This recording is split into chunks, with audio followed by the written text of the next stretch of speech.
Okay, hello everyone, and welcome to our second screening, or I guess third, for Raindance Immersive. It is my great pleasure to be sharing more of our music videos and short films in the selection this year, and I'm so happy to be celebrating A Snapshot of You by Buddy Ball and Golden Hour by Danny Gray today. We're going to start with A Snapshot of You, and I'm very pleased to welcome up to the stage the director, Buddy Ball, for a short introduction. And thank you for watching, and thank you to our audience for being here.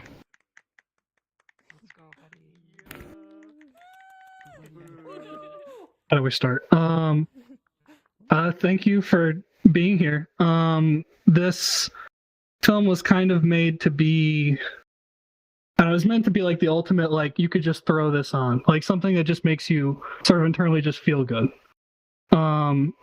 It was meant to take like certain themes that we see a lot with modern film, especially in romance, like representation, these other things, but trying to make it more fun and less repetitive of the themes that we see a lot. So basically all I got. Wonderful. Thank you, buddy. Round of applause. Bye, Max. Oh. Thank you for that warm introduction. I adore this film. It's very warm, romantic, and has a really fascinating cinematic language that we're going to talk about after the screening in a good Q&A with the director and some of the cast as well. So please stay tuned after the film, and I look forward to engaging in that conversation. But in the meantime, it's my great pleasure to present A Snapshot of You.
We gotta squeeze you all in.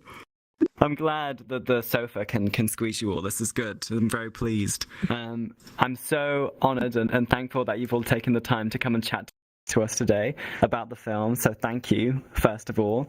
I have lots I want to talk about, but I think it would be great for our audience here and also our audience on YouTube for you to introduce yourselves first with your responsibility and, you know, perhaps the character you played in the film. Buddy, should we start with you? I'm Buddy Ball. I'm the film creator. this is part of a ongoing series that we've been doing, though this is a one-off. A lot of this is, I use a lot of these stories. I start with writing and then I visualize. So like with this, I go for specific feelings.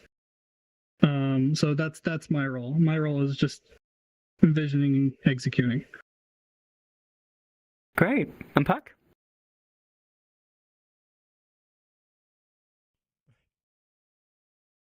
He's mute. Okay. Well, thank Or you. selective Brilliant introduction, Puck. I love it. I love it.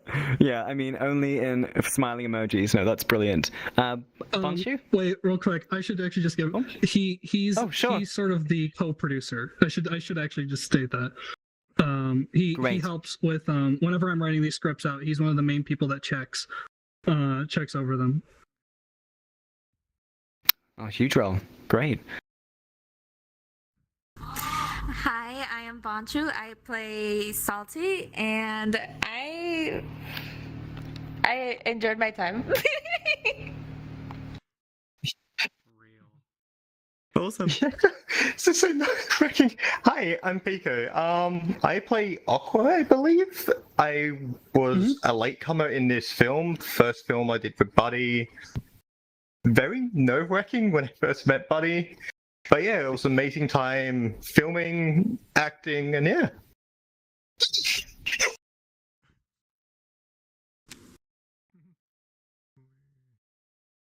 I'm Ethan. Ethan Legui from the film, obviously. I played Aqua. It was a great time on set, obviously. But I've been with Buddy's crew for a while now, since we started with his other projects. Pretty much. But yeah, I really enjoy working with Buddy, and I hope everyone enjoyed the film. Yeah, lovely. Well, it's so nice to have you all here. Thank you again. And I love the applauses that we've received for each of you too. You absolutely deserve it. I really want to talk about the performances today. But I want to talk about just the opening of the film and the kind of the language that you've managed to craft in the film too, because I think it's extremely unique in the way that you've told this story. And I think initially the film has such an enticing opening.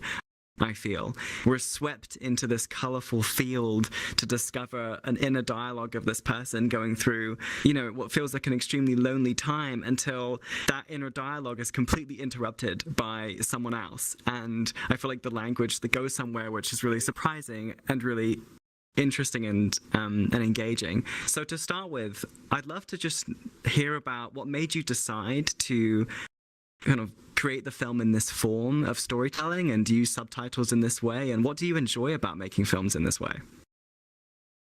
So that's just in relation to like the text boxing, right? Just so I understand.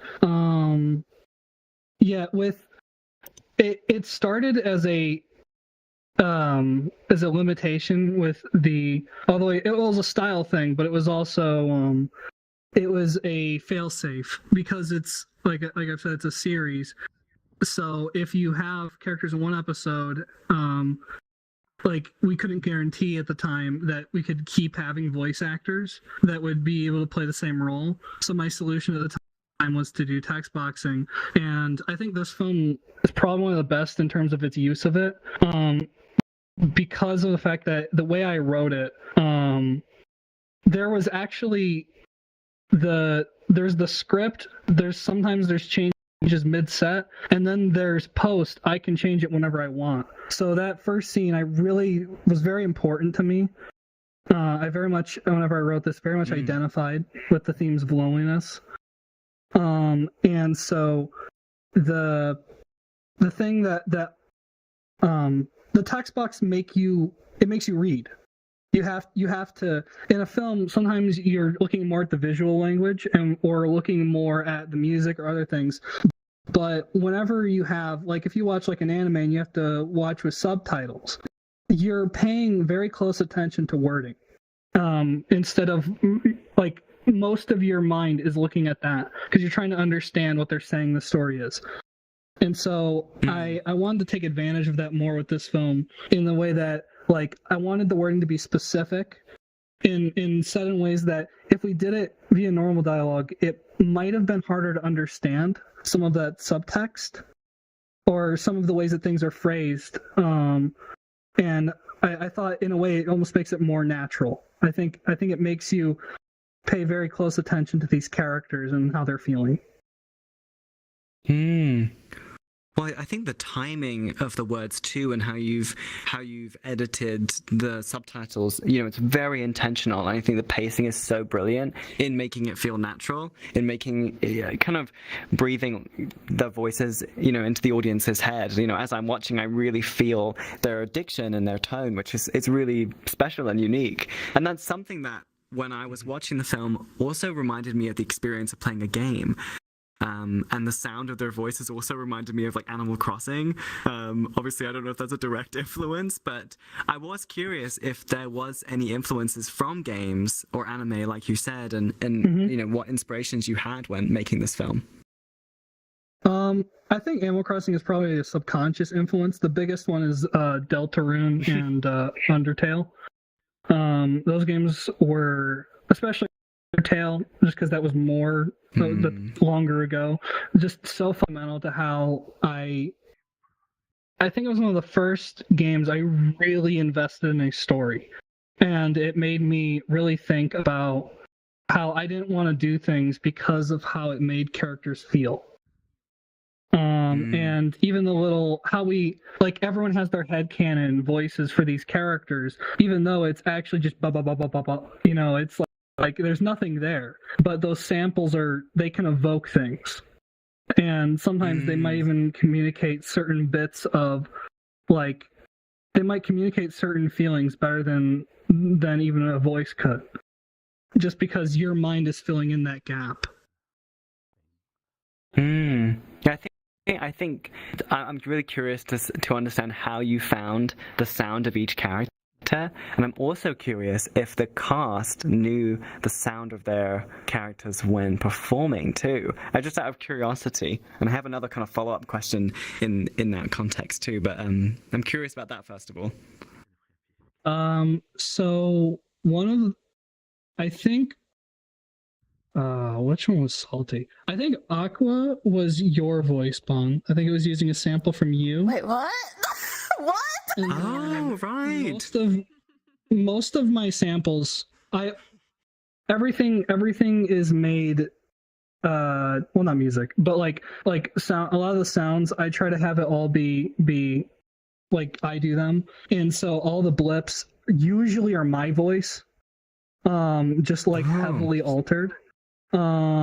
So I think Aqua is Bon, and then one of our other actors, Kufi, I think her voice is Salty, but I might be mixing that up. But yeah, it's usually our actors. It's usually me or the actors that are playing those characters. I'll have them, like, before I would have them send me like a quick thing of them just making noise, and I would take part of it, reverse it, and blah blah blah blah blah, and then you get the.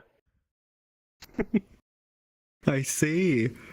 Oh, that's brilliant. And I love the way that it sounds like it's somewhat surprising for some of you too. I love that. Now, you never asked why I asked you to just make sounds?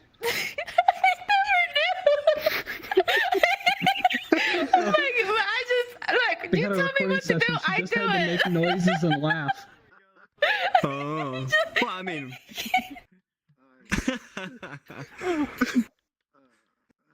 So I have a bit of a follow-up question, kind of in the context for the actors.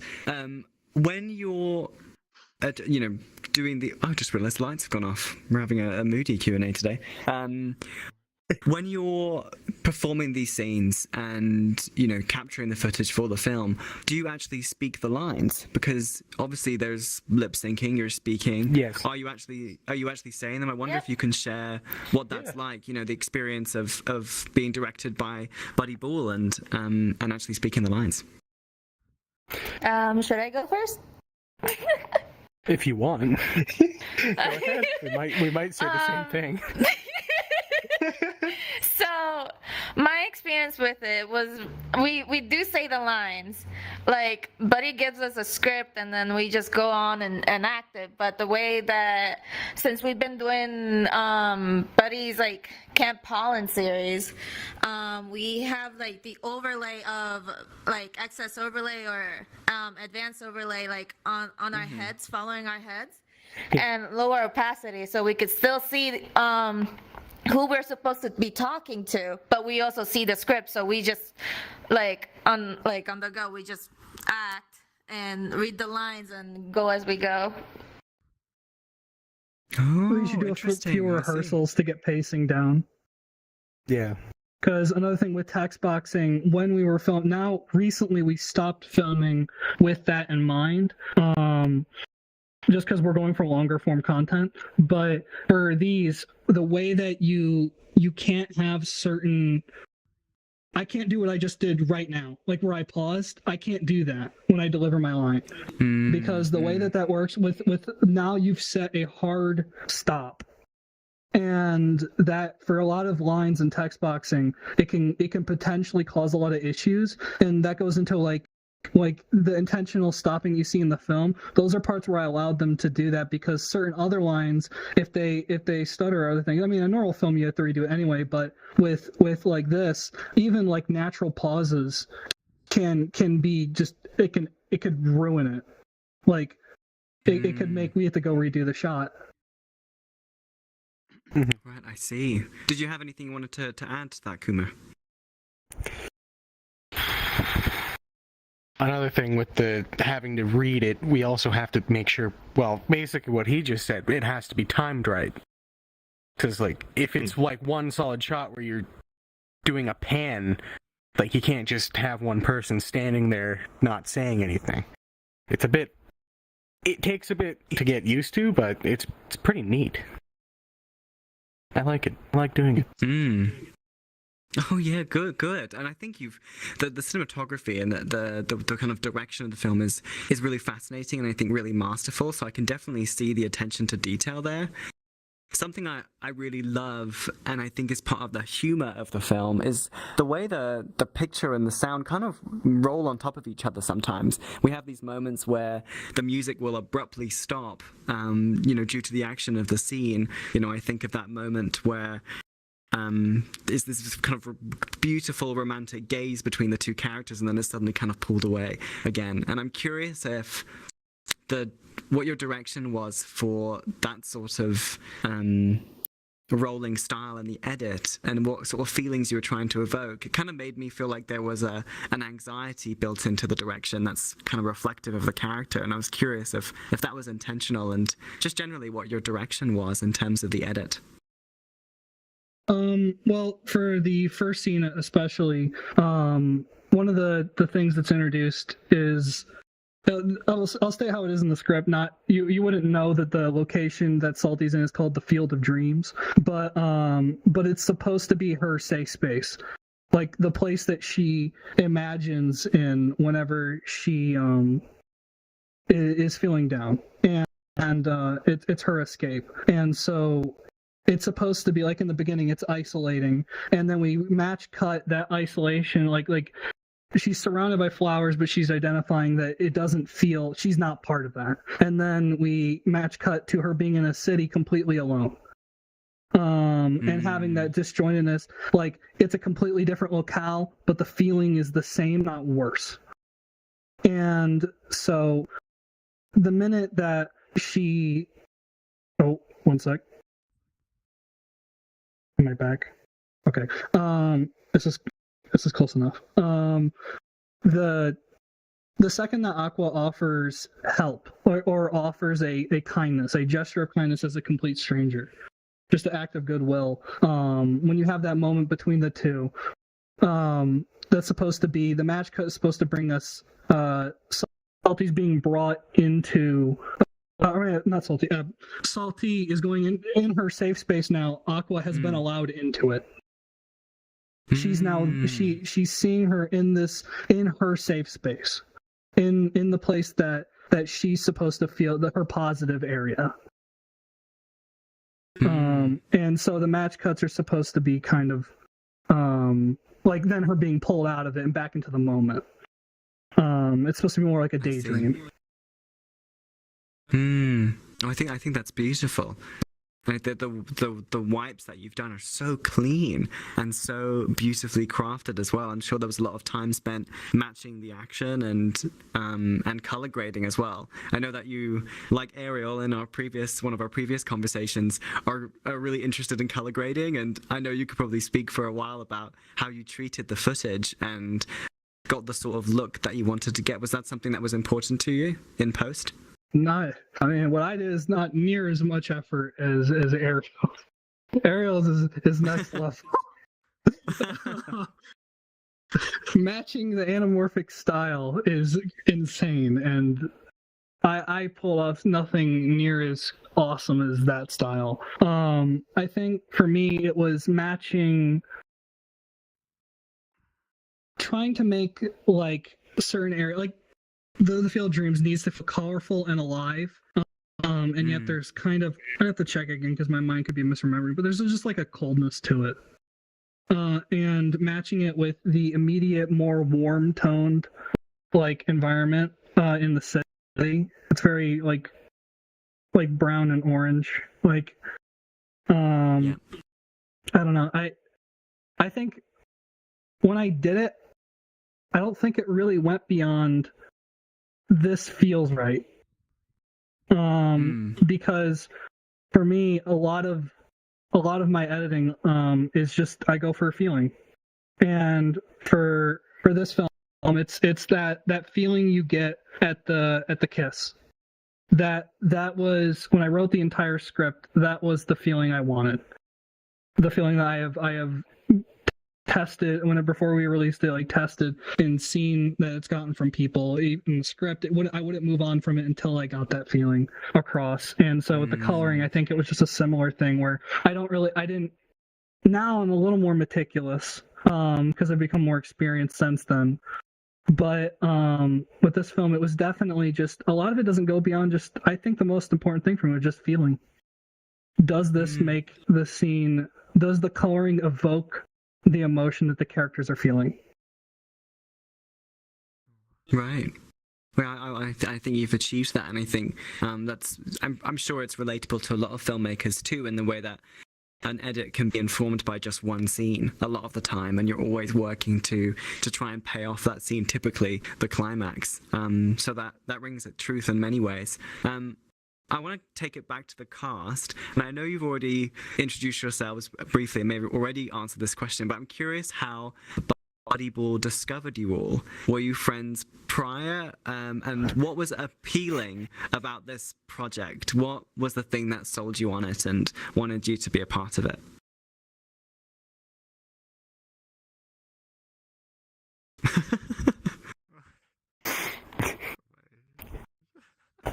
It was an epic battle. I see. Right. Oh, okay. I see. Do you want to speak for Pug, Buddy Ball, or is that not possible? Pug, you know? I don't remember. Okay. Great answer.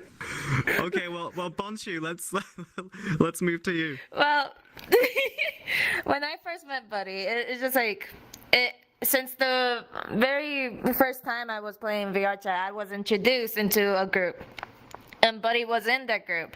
But ever since then, Buddy kept on introducing the idea of a story, and I always listened in, and I always loved it. I always loved the idea. But whenever he started recording, I was like cheering him on. I'm like, yes, I love this. I want more. And then I ended up becoming part of the cast, and a wonderful experience that has been. Oh, lovely. Yeah, for me, mic working? Is it?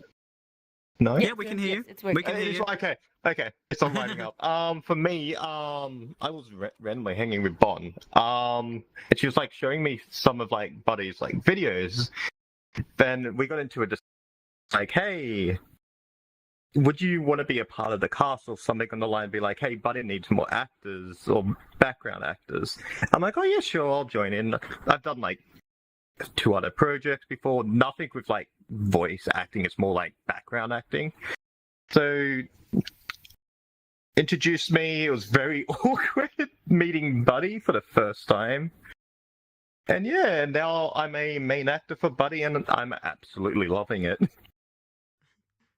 The funny thing is that I think he came in with the intention of being an extra, and I think so did I. But then he came on, and we had like something happen with one of our actors, so he just became. I was like, okay, here, I'm gonna send you a script, and then we just started working from that, and so he just immediately became Aqua, just like in the first scene when we were recording that. He just like right at the moment of the bump. That is the point where Pico started playing as Aqua, and he did a fantastic job. The very timid like way that the body language was just, even though that was just like his genuine body language, I think for the most part in the moment, it just worked, and it suited it. Absolutely, yeah, absolutely. When I think we knew each other before you started doing the videos? I don't remember. It's been a really long time. At the same time. I think it was like probably like a little bit. I was doing videos, but I hadn't started Camp Pollen. Oh, okay. When I initially got involved with the recordings with Buddy, I had randomly joined off of one of my friends who was also in the world with Buddy while he was recording. I think it was one of the actors I joined off of. But when I started, it was in that recording session, the actor who one of the actors had to leave, and I offered to step in, and that's how it all started. It was, I think that was episode 2 I had to step in? No, episode 1, we just had you, right? That's why I didn't remember, because he's been there since the beginning. There you go. Well, thank you all for sharing.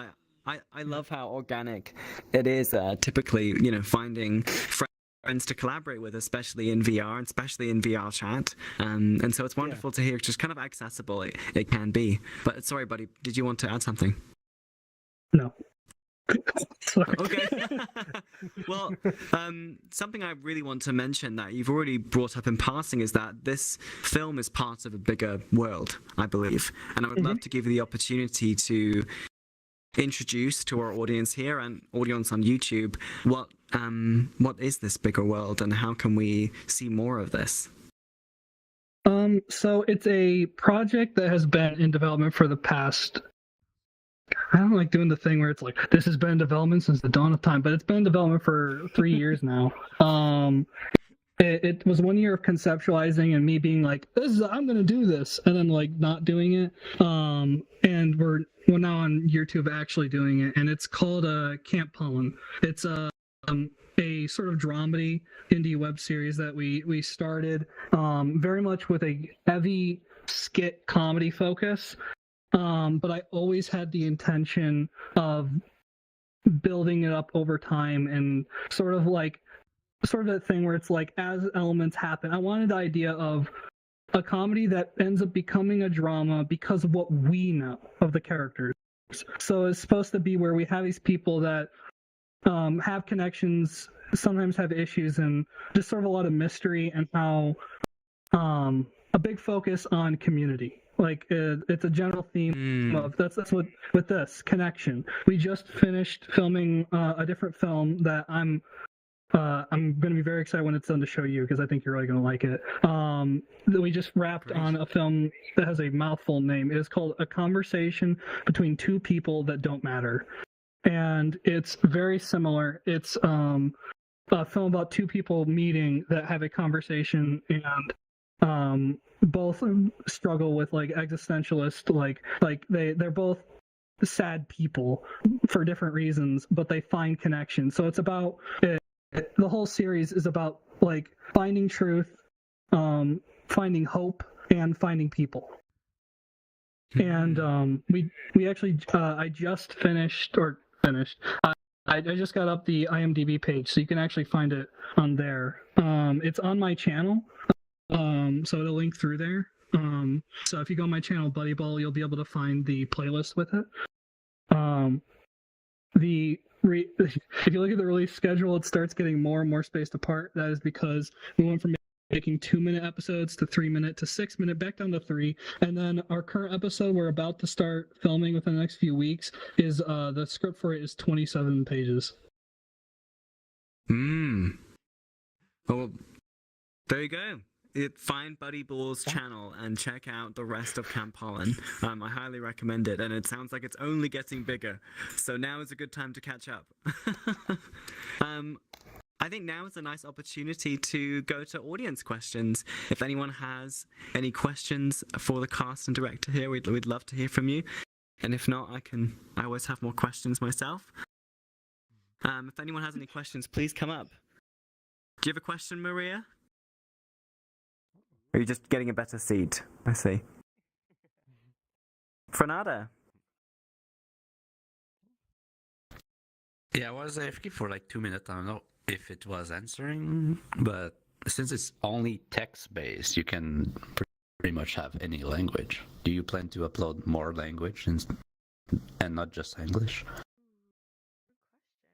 I've thought about it, but the only issue I'm the editor, and I fulfill almost, like, for most of these films I fulfill all the roles, meaning that's a lot of work. And I don't know any other languages besides English, so I myself can't translate it. And the next time I go back to these projects to like because some of the older ones have like really terrible exports, because I was working off of like a laptop doing like through VR recording and doing all this stuff. So it's just like we're planning.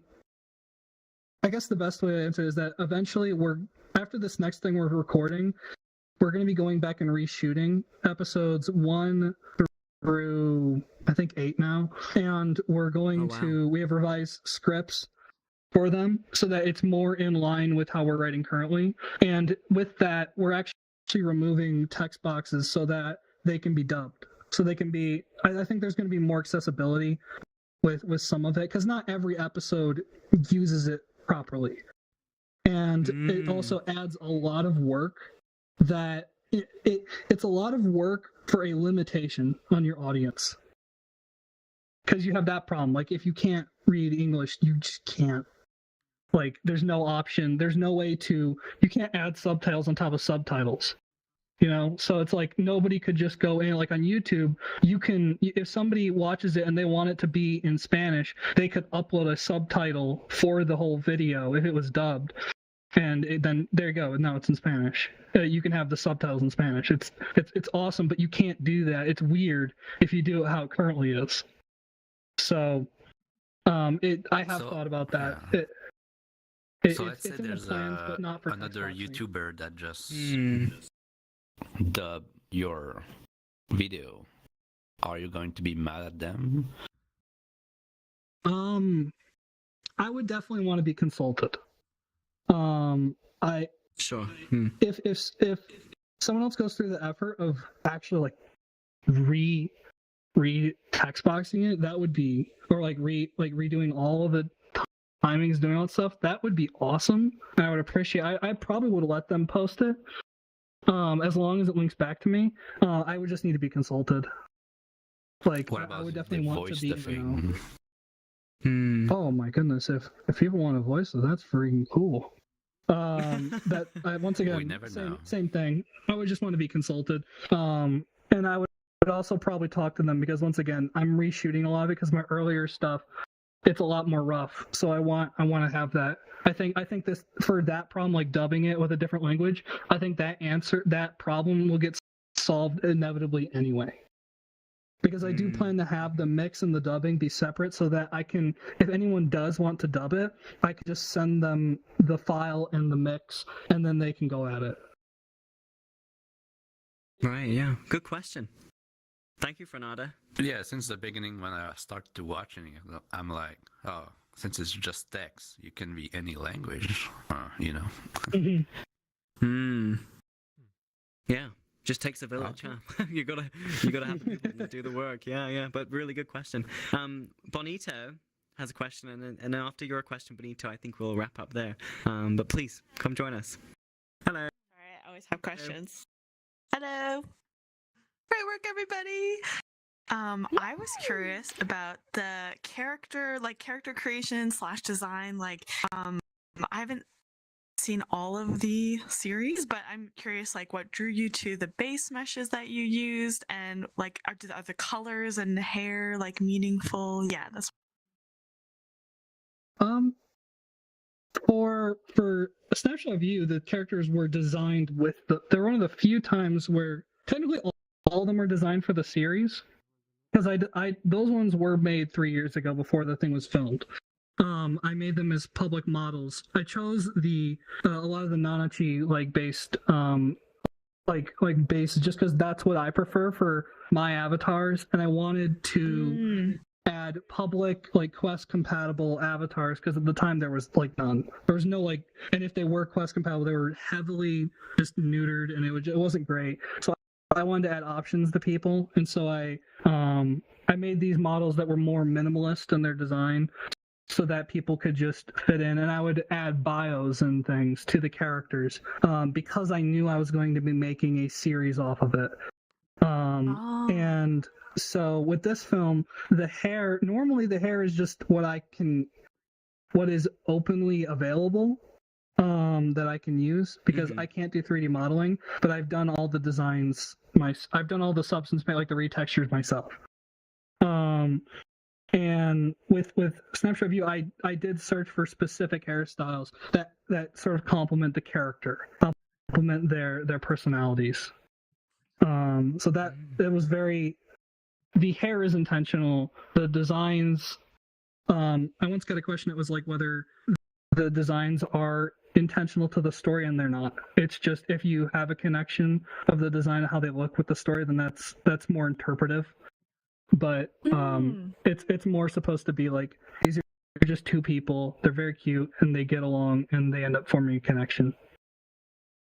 Okay, thank you so much. Great work, guys. Nick, great question.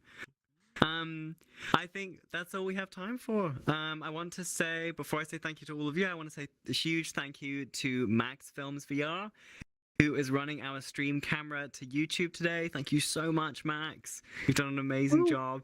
I also want to say thank you to my co-curator, Maria, for helping to make these events possible, and to Choppy Ginger, who's been a huge help in arranging these, and also to our other team member, Fangs, as well.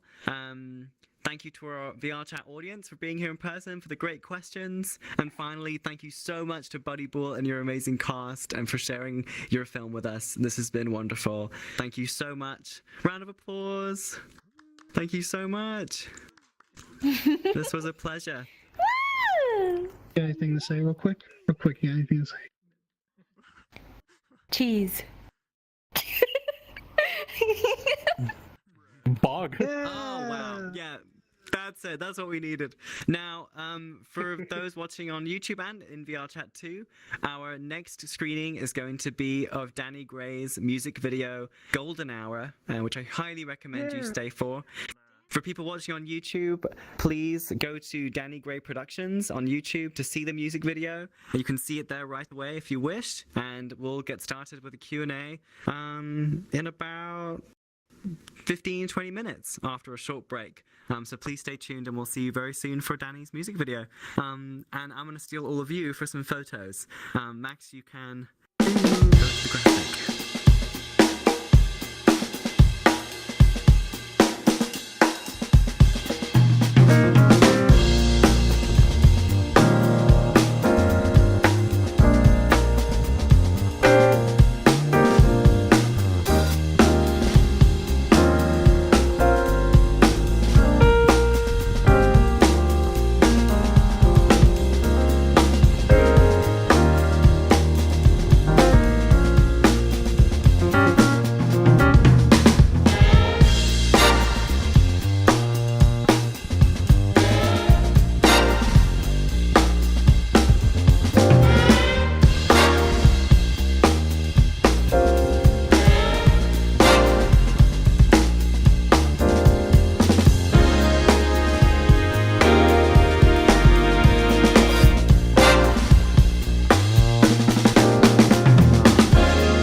Okay.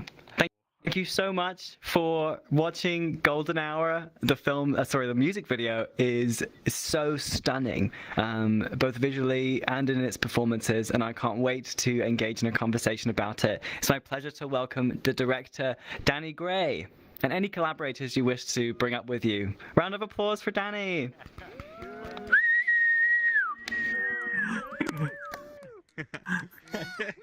Yeah. Nope. Woo! Yeah. Now, as I said, I've got so much I want to talk about with you both. Before I do, I like to do with everyone, if you could please introduce yourself to our audience, that would be wonderful, and the roles that you had on this production.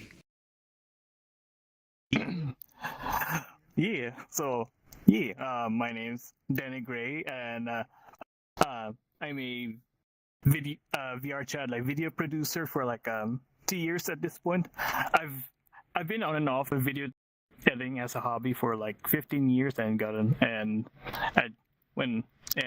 around at the end of 2021, I've started making making videos in VRChat, and even made more during the Frowley showcases and last year I became part of the Frowley video production team and made sort of a short film, but more of a technical difficulties video for Frowley Luma festivals, which you can also watch on YouTube, called Frowley Under Siege. So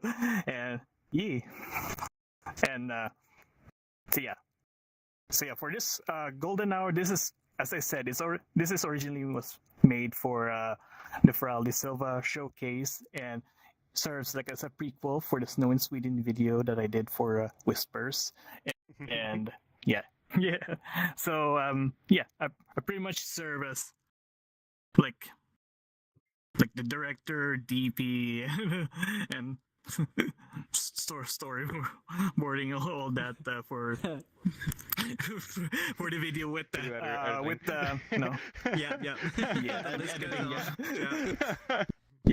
all that, and with the help of Kip, with his avatars, with Quincy and Diego, and Yes. Helping me get into SoundPad. That's an amazing tool to use. If you don't use SoundPad, use SoundPad. Yeah. It's a great way to have pre-recorded content to just get it going. But hello, everybody. Aloha. My name's Kip Kingdom. It's a pleasure to be here with it. Let's go. So it's been a wonderful time working with Danny. It's been about a year now? Just about at this point in time. I randomly happened to join in on Danny one day when he was filming somebody chasing a chicken, and it turns out he needs somebody to chase the chicken. Oh. And well, lo and behold, he's running around with camera, and I'm running around chasing anybody who's wearing this chicken avatar who we can throw at, because it's a really not the prettiest chicken. So he's like, if you can just run around. So yeah, it's a whole thing to get on. Oh, that sounds brilliant.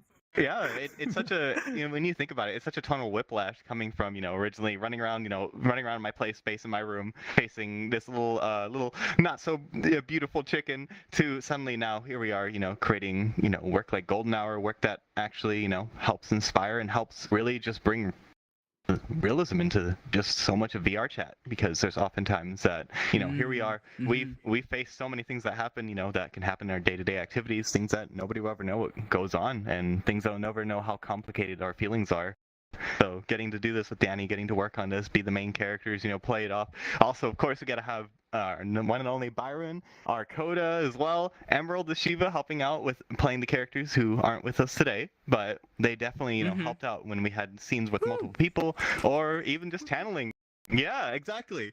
Nice. The whole thing of this one, came through with so many people just bringing their own emotional, past, even, channeling a little bit of their trauma into their character. And so it really, really, it did come into the real effect of it. There was many times we're all sitting with Danny, and he's like, we're going to do the shoot like this, and then suddenly somebody throws out a little screwball idea, and before you know it, Danny's like, actually, that's really good. Let's play with that. Let's go with that, Pretty much. So it's a pleasure. Thank you. Thank you for that. That's really intriguing. I mean, I kind of want to dig more into your direction, of course, Danny, and the way that you work with your actors. But I need to ask my first question, and that's, how did you? Okay, we have a strange film playing. I think someone's sabotaging us backstage, perhaps. Let me stop it. There you go. I apologize. Things are a little scary there. It felt like we were like going to jump into a thriller. Halloween. And I don't want that. Right? Yeah. It's a Halloween prank. I apologize. That's how it goes on set anyway. We know how that is. Yeah, that's how it goes. Speaking of curveballs. Yeah, there you go. There's a curveball. But back to my question. I'm so curious how you managed to achieve such expressiveness in your avatars. Whenever I see this video, I feel the facial expressions, I feel the movements so much, and the camera movement is a big player in that as well. But initially, how did you approach creating? And I know it's Diego and the one other character and Quincy. Diego, Quincy, that's right. and Sai. How did you approach creating those avatars, and how did you achieve such expressiveness in the video? Well, you'll be happy to know. Yeah, Danny has seen me struggle through learning Unity and all of it. Yeah, it's all thanks to Kip. Like when it comes to the avatars, like he made like his avatars way more expressive, and like he has ever since like he got like face tracking, and it's been like doing a lot of stuff with the blend chase, with the winter paw base. So yeah, it's so yeah, it's pretty much just. It's been a wonderful process of learning Blender and Unity and Substance Painter all at one time. we're jumping through hurdles and hoops, but originally, I had the index when this filming was happening. I was utilizing that, so the index doesn't have anywhere to put a face tracker, but it does have an extra USB port into it. So I had purchased a USB a Vive face tracker, and I basically at first used mounting tape to stick it to the headset, and just had it, feeding like my mouth into it, so that way we can record. Yeah, right. And so we're sitting there, and so as we were filming it, Danny was saying things like, here we got Diego playing the piano, like when you're moving, things like that. He gave feedback depending on how the mouth would move and stuff like that. So I would, increase it like substantially, so that way, when it's moving with it, when it's interacting with both the visemes, and also, with my face tracking as well, it can combine into a more, realistic emotional shape of it. Yeah. So it's just been a lot of work on that. Well, the work really pays off, I feel. But Dan, did you want to add any more to that? I don't think like any more like other than just keep like making the characters like very expressive thanks to like experience with doing the blanches, and yeah. Yeah, so it's a combination of I wanted to ask, is it facial tracking, because I really had a good hunch that it was, but it's a mix. So you haven't turned blend shapes off. You're still using some of the blend shapes, and just exaggerating, with the facial tracker as a base. I see. I would learn where things would go a little bit too over, and so I wouldn't open my mouth as wide while it's happening, or just not even open my mouth at all to let the visine play. So it's kind of like you're ping-ponging it, which one do you want to show off more? I see. When you're trying to achieve the lip syncing in such a smooth, flawless way, are you singing the song? No, we're using SoundPad, actually. So originally, you'll love this. Back in the day, Danny was actually being the one who would sing the song, and then he would send me him singing it. And so I would play his vocals into it, and then eventually he had me sing it. It didn't work out so well, then he started teaching me how to sing, so then it got a little better. But after, having a while of this, it just became easier to utilize SoundPad, because now we can isolate the movements based on, face tracking, so I don't have to worry about the instruments playing in the background. I can just turn off the visemes and mouth it out or sing to it in the background. Yeah. I see. Yeah, I pretty much extracted like the vocals from the songs, and using like an AI like tool or software, and pass that over to Kip so I can play it over his soundboard on SoundPad, and have the devices move with the vocals. So, yeah. Mm-hmm. Yeah. I see. Well, thank you so much for satisfying that question. It was my burning Yes, question. of course. And, Yeah. and it's great to hear your attention to detail, and also to see a video really utilize facial tracking in a detailed manner. And it's so awesome to see. So thank you for sharing that. I want to talk about space and the worlds that you've chose. They serve the story so beautifully, especially the theme park and the way that you framed all of your compositions in that space. It's clear that you've location scouted ahead of time and considered where you're going to place. And I'm curious, how did you discover the worlds of the video? Was it right at the beginning, or something you discovered along the way? Here, that's right here.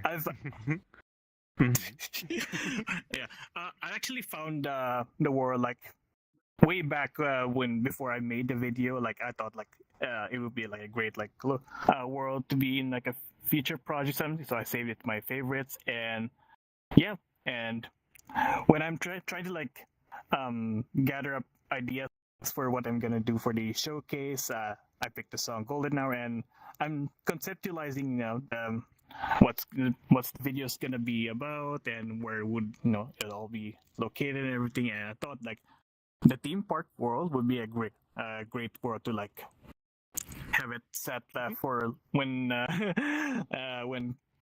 Quincy and Diego were dating back then before their breakup. And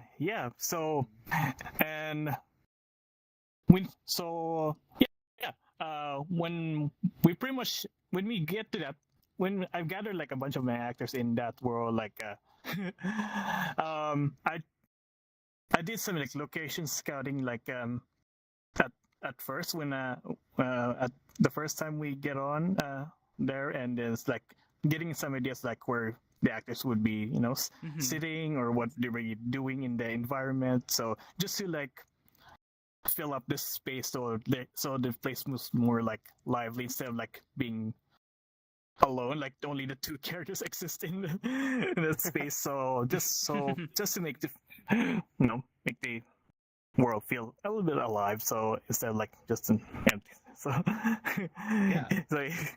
yeah. No, exactly. Like there would be times where we would go to certain worlds, and so Danny'd be like, I picked out this world here, and maybe one of our actors, or even down the line, he finds a better world, they find a better world, and they mention it. We take a hop over there, and suddenly, oh, this is absolutely actually it. Let's go with this one. So there'd be times sometimes we do a little quick reshoot of it, just to clean up a little bit, because it does, it has the better vibe for what we're looking for, what Danny was looking for in his vision of it. So, everybody's always publishing worlds in VRChat. You know how it goes. We get some beautiful ones going on. Absolutely. Right? Yeah, I mean, you're honestly spoiled for choice, but I love your decision, and I love your choice. It's so beautiful. And actually, it was one of my questions to raise those bigger scenes that you have, and I think the circus is a good example of, you have this whole crowd and there's a performance happening, and then we push in on the couple enjoying the show, and it really feels alive and feels, very exhilarating with the music too. How did you direct those bigger scenes? It sounds like you just kind of got everyone in the place together and framed the shot, and then let them kind of they found their own rhythm and their own kind of way to be in the space, or were you more direct in your positions and activity? Pretty much just gather everyone around and just like let them do their own thing.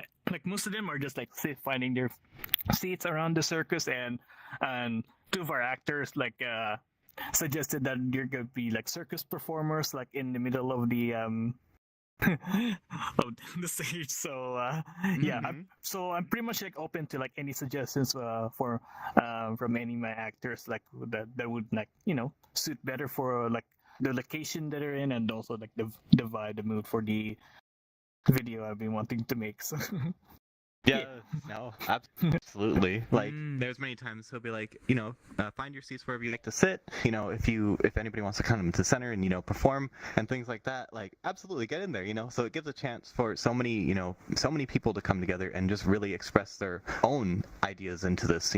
So like that's why it hits that very real chord with it. because there's many a times that these are actual genuine interactions.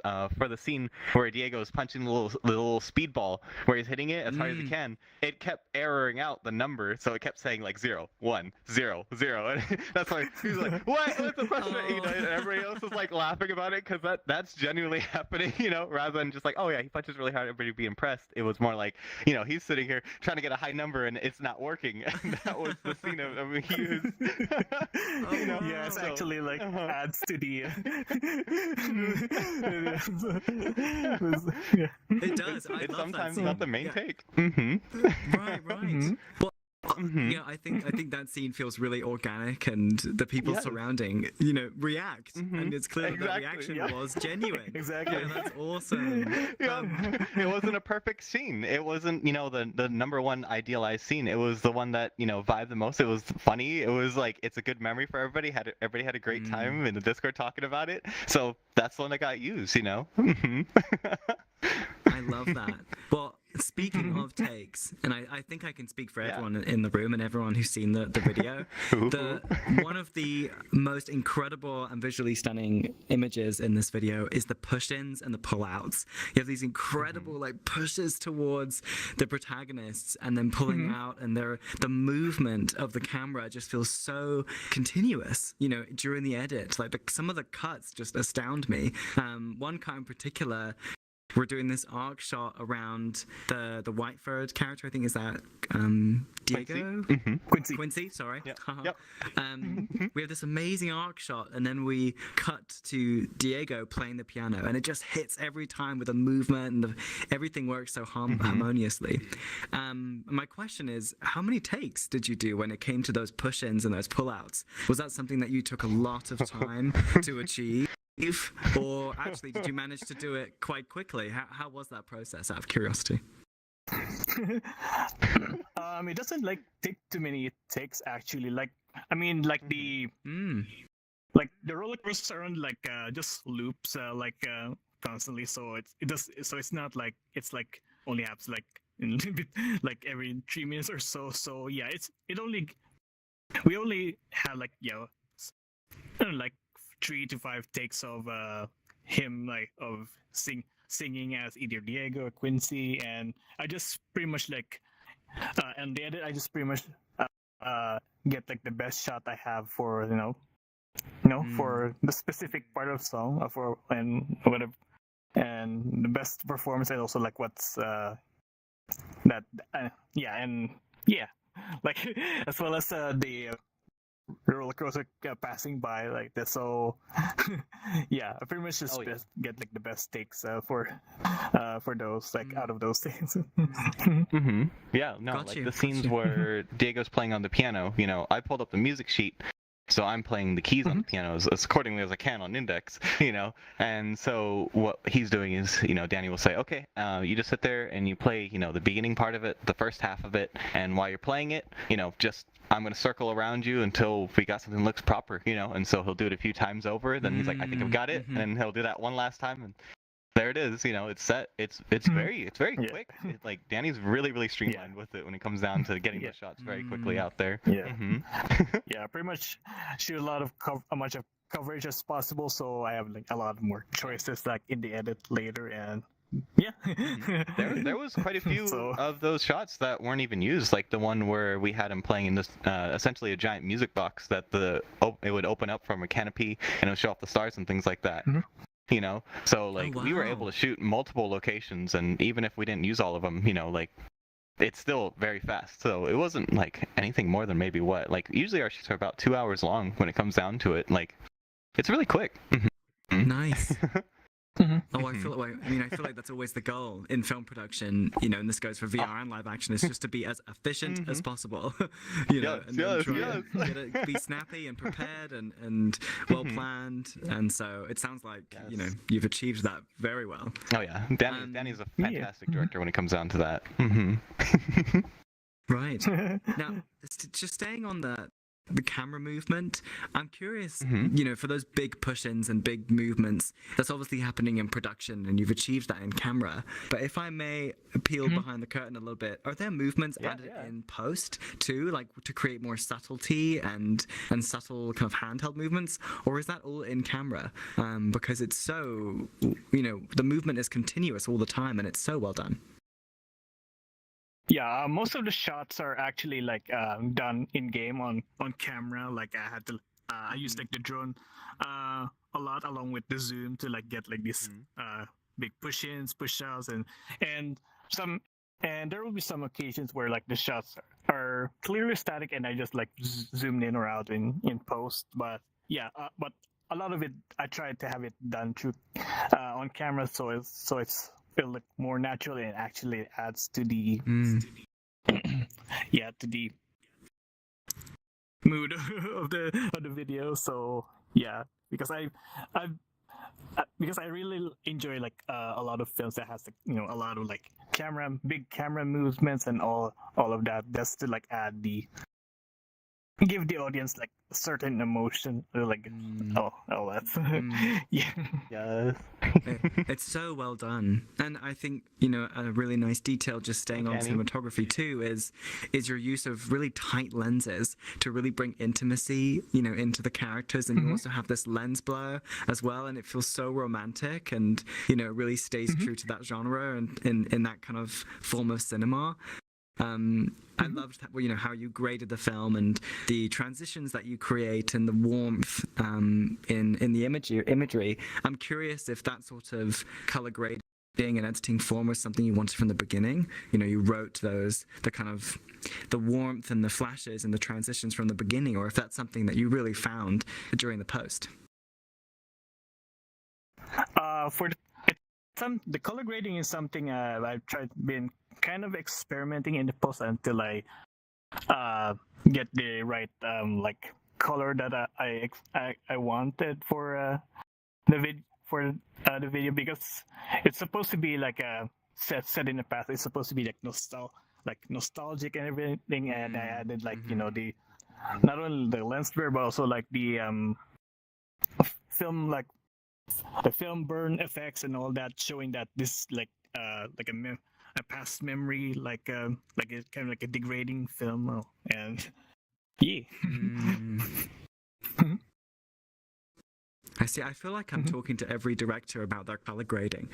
In all of my Q&As, people in the audience probably fed up with me talking about color grading. But when you're working in VRChat especially, it's a really interesting tool and can do so much for your footage. Yes. So I think it's a really important thing to recognize, and it's so well illustrated in this. Subtle suggestion. Yeah, with your transitions and trying to create that nostalgic feeling. I feel like you've nailed it. Absolutely. Yeah. Thank you.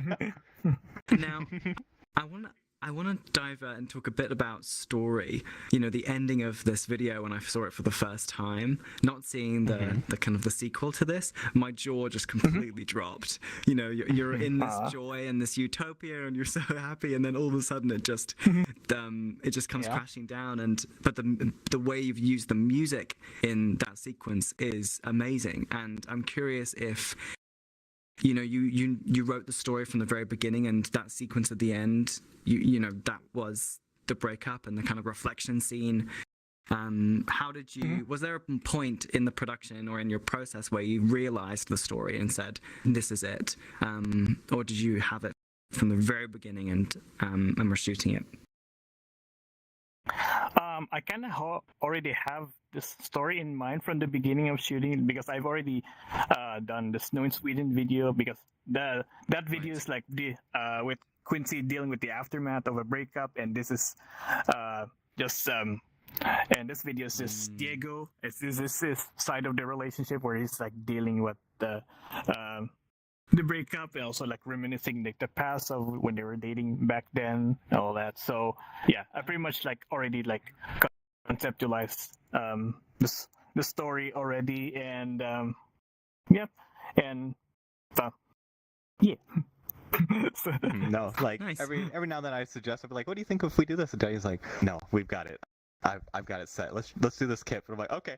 I'm like, all right, heard. Absolutely, no question.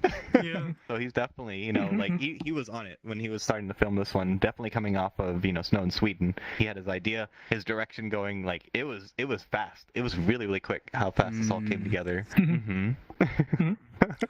Well, I'm sure it was really inspiring, having the Snow in Sweden story. You had that as a base, and it's so easy for you to kind of take that and think about what was before, and that's like a brilliant jumping off point creatively. So I'm not surprised that you had it, ready to go and written. Honestly, yeah. Now, it even comes down to like a little bit of the when interacting with people outside of the film, So obviously, Diego and Quincy, these are some of my characters, and so when I'm running around in an instance, wearing Diego from coming off of Snow in Sweden, everybody's like, I don't like this guy. Like, I absolutely despise him for what he did. Things like that. And like, it was very, it was a very real feeling, because now when I put on Quincy, and I run around a little bit, everybody's like, like, I can't believe he did that for you. Like, I can't believe he did that. Things like that. Like, I'm so sorry that happened. And I'm like, oh, it's part of the video. Like, it's okay. Like, don't. But the fact that people built such a connection to it too. Like, and Danny obviously was around me during these times where I would pull out these characters just to get a general reaction of people to see what they thought about them, and it was very much like everybody loves Quincy, but everybody despises Diego. And then so now we got the second video, and suddenly we're allowed to glean a little more light into just, again, a very real relationship, Yeah.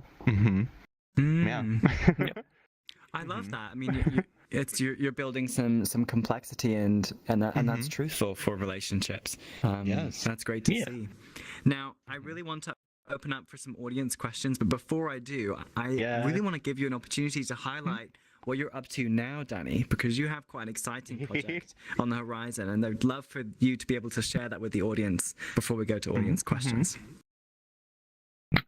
Oh yeah, so I've made recently I made an announcement that I'm doing like a feature film musical project here in VRChat called The Ballad of Boy Pablito. It's gonna be a story of the Blue Tatum, who's been in my music videos, Pablito, going through like going through his rise in fame, and his friendship with his friends, is this new friend who helped him like rise up to fame. And that's pretty much the story I can tell you. So currently we're still in the pre-production phase, since we're doing some like rework on the script and some re-recordings for the dialogues for the characters. But sooner we'll be delving onto filming this musical project, and we got plenty of ideas for that. So I already pre-selected songs for the project, and already like visualized the scenes and the music, what's musical numbers and all that. And so we're hoping to get it done before the summer of next year. So Wonderful. Thank you so much for sharing that. I'm so excited. So excited to see more. More of your directing and more of your performances too. Now, I would love to open up for any audience questions that anyone has. If anyone has any questions, please come down to the stage and ask. Otherwise, I can always ask more for now. True. Yeah. It's me again. Hello. Hello. When you go to a walk and listen to a music, you always imagine some kind of video clip. Yeah. So why do you choose this song? Ooh, here we go. Yeah, tell him it's also a special version of the song too, Danny. Because any song listen, you imagine some kind of video clip or animation or some sort. But why this one exactly? The reason I picked particularly this song, especially mixed in with CG files, like on second verse, is like there's so much emotion that Jake has like been putting through the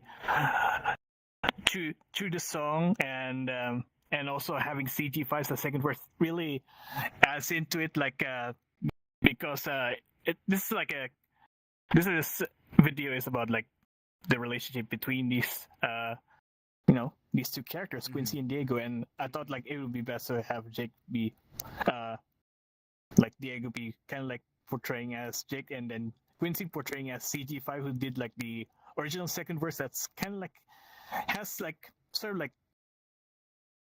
different lyrics from the original song, and yeah, that really like. But if I can stop you there, how the song influenced the video clip itself in terms of narration? Yeah. Yeah.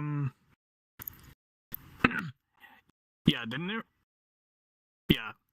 The narration, like especially for the first with Jake's part, is kind of literal. Like it shows almost like shows exactly what's going on exactly in the video clip. Like it was just two lovers sitting in the car, and they were in the car, and so. Oh, the lyrics inform the video very well. I think you've taken a lot of inspiration from the lyrics in a beautiful way. Yeah. Yeah, no, a lot of it's like almost on the spot. Even when we were working together on this, like there would be times that I would sing with a little bit more emotion during certain parts, or when Quincy is singing alone, like I'm doing motions, like the sun will go down and things like this, and a lot of it was just like, okay, that's it, let's go with that, like, all right, let's move that motion, so it was very much like in a sense like there was the vision that he had already going into it, but there was a lot of it that developed during like the intimate moments of creating this, that these characters, they were very real to not just us but to the people, and so when we're going through and we're filming together, there'd be times that Danny would say, hey, could you do a little bit more expressiveness when you're singing here to really emphasize this part of it, and absolutely, 100%. So it was constantly evolving as we were filming it. Thank you, Fernanda.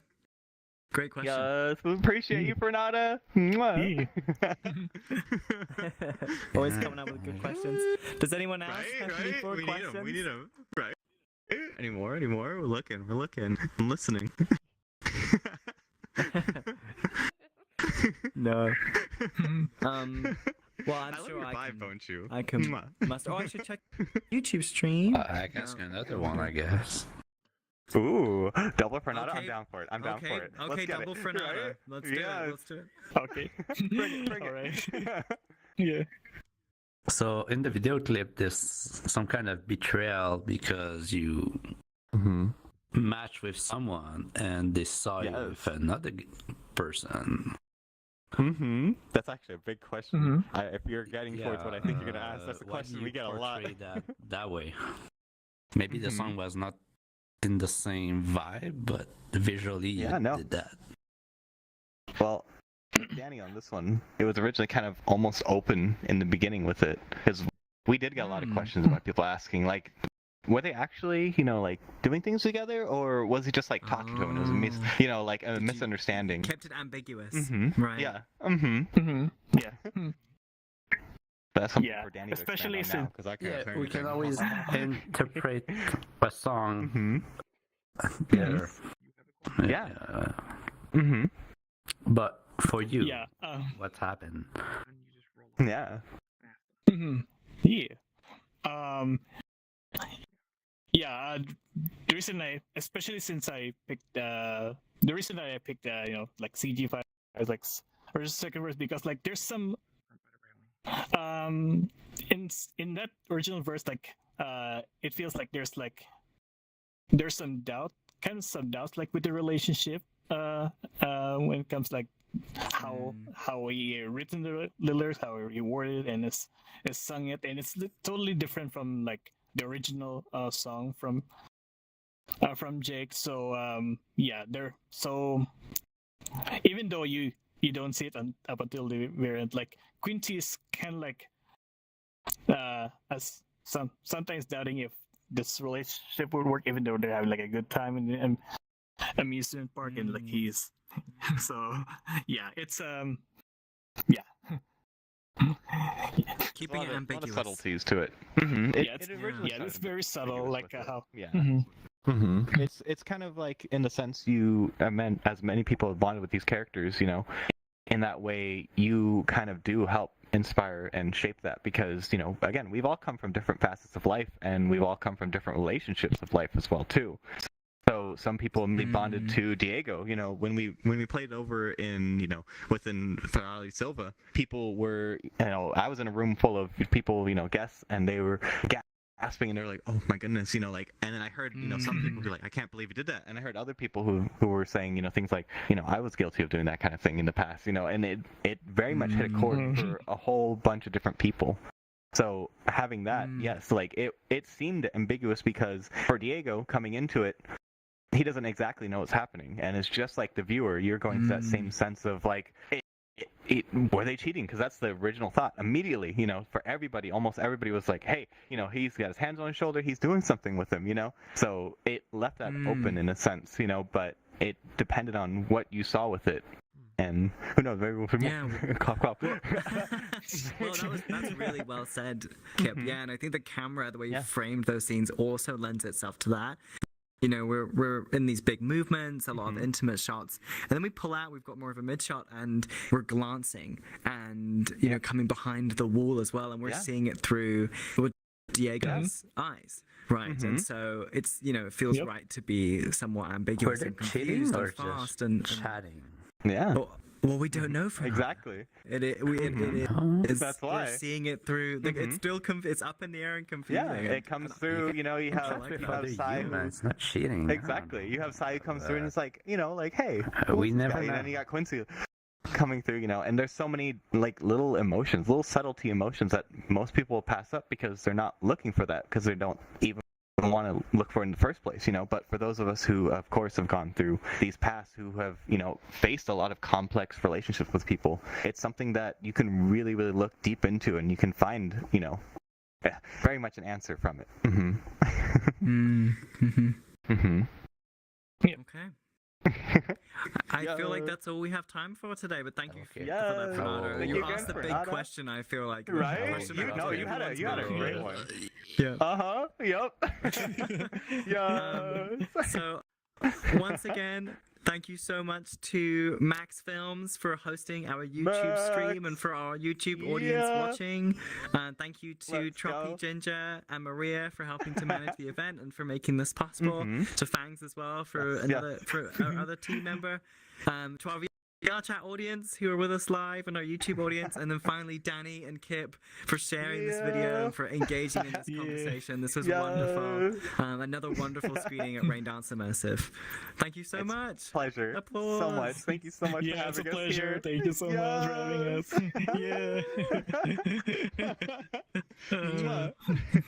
Yeah. Thanks for watching, everyone.